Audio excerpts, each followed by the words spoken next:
The culprit wasn't hard to identify. The only change in my garage was the box in the corner. I remember thinking it must have been one of those meat-of-the-month subscription boxes. The meat must have gone rancid from being left out of the fridge for so long. How much meat could have been in there for the box to have been so large and heavy?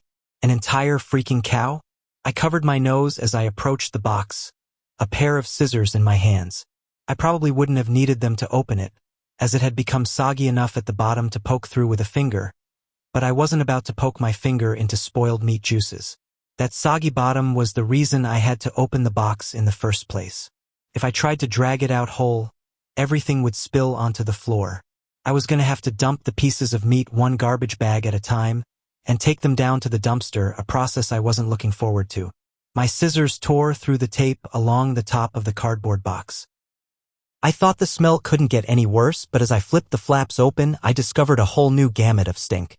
It was like opening a burning oven, but instead of a heat wave, I was met with waves of piss, sweat, shit, and putrefaction. It was so bad that I staggered back and had to force down the puke begging to guzzle out of me. I don't think I could have handled that scent mingling with the horrors coming out of the box. I'm not ashamed to admit I ran out the door for a breath of fresh air, but in the short time I'd spent in the garage, the smell had become so ingrained in the fabric of my clothes that it clung to me like a shadow. Nothing I tried could keep the smell out of my nostrils. Not air fresheners, not a face mask, not 3 showers and a change of clothes. Every second that box lay open in my garage was another second the smell was allowed a foothold into my home. I had to bite the bullet. I returned to the garage, the flaps of the box still open as though inviting me to look. I was prepared, a clothespin pinning my nostrils shut, a garbage bag in one hand, the strongest cleaner I could find in the other, and long rubber gloves to keep my skin from having to touch what was inside. But, as it turns out, I needed none of those things.